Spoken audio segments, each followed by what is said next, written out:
বিশেষভাবে কোন পানিকে রাসূল সাল্লাল্লাহু আলাইহি ওয়াসাল্লাম চক্ষু রোগের প্রতিষেধক বলেছেন? এ জমজমের পানি, বি খেজুর ধোয়া পানি, সি মধু মিশ্রিত পানি, ডি মাশরুমের পানি।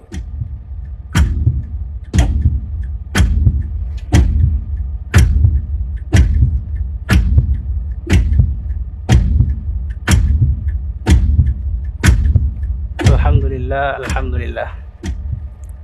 প্রশ্নের উত্তর হবে অপশন ডি, মাশরুমের পানি। অপশন ডি মাশরুমের পানি। ফ্রিজ করা হোক অপশন ডি মাশরুমের পানি।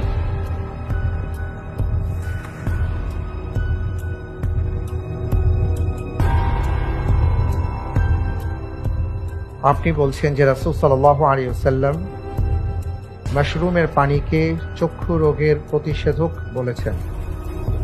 আপনি যে উত্তরটি দিয়েছেন আপনার উত্তরটি সঠিক উত্তর। আলহামদুলিল্লাহ। মাশাআল্লাহ, তাবারাকাল্লাহ।